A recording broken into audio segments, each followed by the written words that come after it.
पोळी टाटा. हां पोळी खायला घरी ये लवकर. हां बाय बाय. हाय हॅलो नमस्कार, मी धनश्री स्वागत करते परत एका नवीन व्हिडिओमध्ये. आणि आय होप तुम्ही सगळे मस्त मजेत असाल. आजचा दिवस तुम्हाला खूप खूप छान जावं आणि तुमच्या मनातील सगळ्या गोडगोड इच्छा स्वामी महाराज पूर्ण करू दे ही स्वामीचरणी मी प्रार्थना करते. तर दिवसाची सुंदर अशी सुरुवात झालेली आहे. ओवी स्कूलला गेलेले आहे आणि आता आम्ही इथे दोघी चहा पित आहोत. आता मस्त असा चहा एन्जॉय करते आणि मग तुमच्याशी बोलते.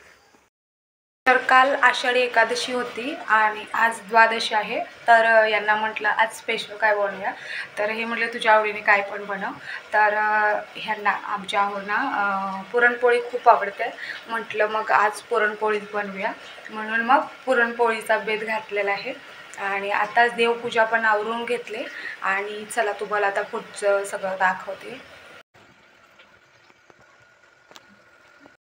त्यात मी गूळ घातलेला आहे आता आणि त्यामध्ये घालायला इथं वेलची, सुंठ पावडर, साखर आणि जायफळ घेतलेलं आहे थोडं आणि बडीशेप. हे सगळं घालायचंच आठवणी. बडीशेप तर घालायचीच, त्यामुळे पोळीला खूप छान चव येते. आता ही मिक्सरला मी बारीक करून घेते आणि इथं येळवणं पण काढून ठेवायला.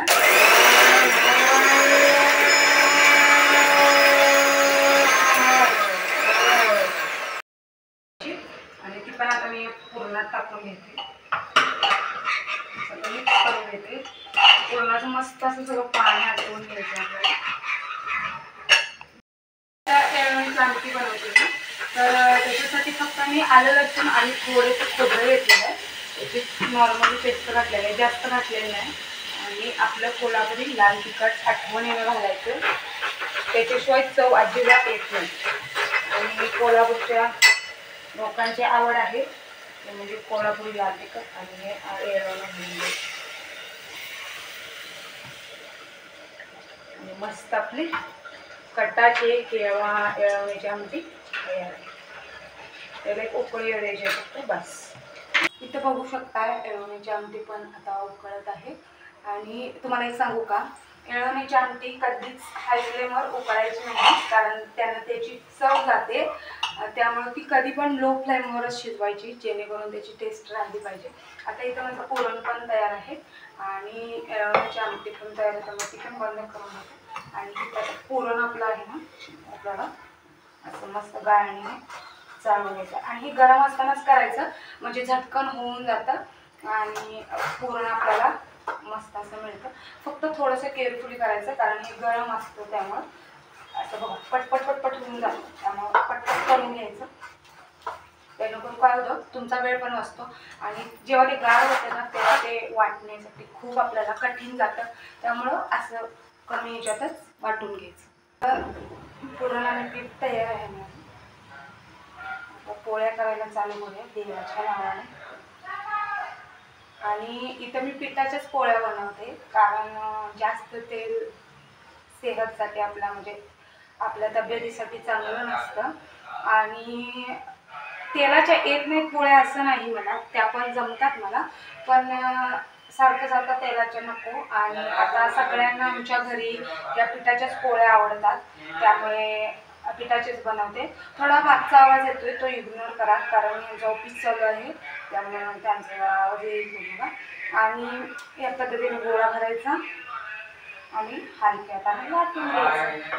आणि तुम्हाला सांगू का, तुम्ही जर माझ्या जवळ आसपास राहत असाल किंवा कधी पण या आणि तुम्हाला जर पोळ्या खायच्या असेल तर माझ्या हातच्या खाऊन बघा. तुम्ही जर एकदा या पद्धतीने माझ्या पद्धतीने पोळ्या केल्या ना, तुम्ही तेलाच्या पोळ्या खाणं विसरून जाल. इतक्या सुंदर लागतात या. आता तुम्ही म्हणाल स्वतःची तारीफ स्वतः करते, तर ही तारीफ स्वतः मी करत नाही आहे, कारण मला इतरांनी हे रिव्ह्यू दिलेले आहेत, त्यामुळेच मी तुम्हाला सांगते. तर माझी मम्मी ना तेलावरच्या पोळ्या खूप छान करते.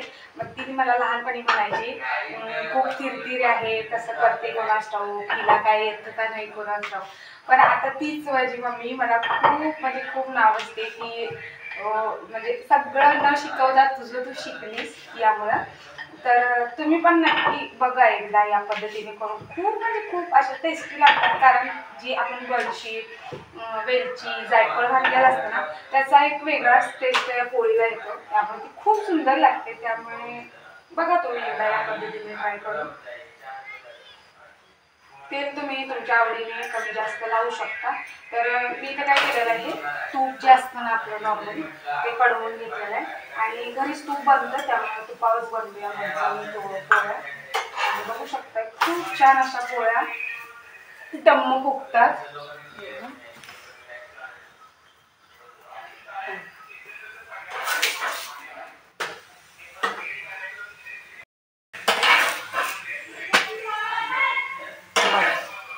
कोण म्हणणार पण नाही की या पिठाच्या पोळ्या आहेत. खूप अशा लुसलुशीत मऊमवीत होतात या पोळ्या. आता मी सगळ्या पोळ्या बनवून घेते पटपट आणि मग तुमच्याशी गप्पा मारायला येते. चला. तर इथं जेवणामध्ये काय काय तुम्हाला आधी सांगते. तर इथं आहे पुरणपोळी, कटाची आमटी, त्यानंतर पनीरची भाजी बनवलेली आहे मी. ग्रीन जे मटर असतात आणि पनीर त्याची, ही पालक पनीरची भाजी आहे थोडीशी, आणि हे आहे बटाट्याची भाजी आणि भात. तर जेवण आता सगळं तयार झालेलं आहे. तेव्हा मी दाखवून घेते, मग ओव्यालावर आम्ही सगळे जेवू. चला मी दाखवून.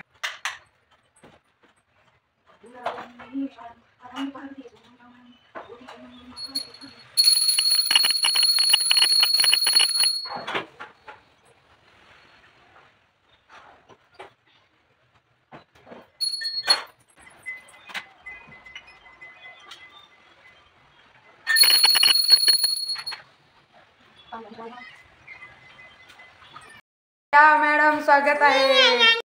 ओवी घरी आल्यानंतर मस्त असं फ्रेशनअप वगैरे झाली. त्यानंतर सगळ्यांनी मिळून आम्ही मस्त असं जेवण करून घेतलं आणि तिच्याने म्हणजे जेवताना नेहमी या पद्धतीने मजा मस्ती चालूच असते, कारण तिने 2 घास एक्स्ट्रा खावे यासाठी. त्यानंतर थोडा वेळ ती दुपारची झोपते, तसंच ती झोपली होती. आणि त्यानंतर इव्हनिंगला मग तिचे कपडे आणि सगळ्यांचेच कपडे या पद्धतीने घडी घालून ठेवले. तर तिच्यासाठी मी हा छोटा बॉक्स केलेला आहे, त्यामध्ये तिचे असे कपडे घडी घालून ठेवले की ते सगळे बसून जातात.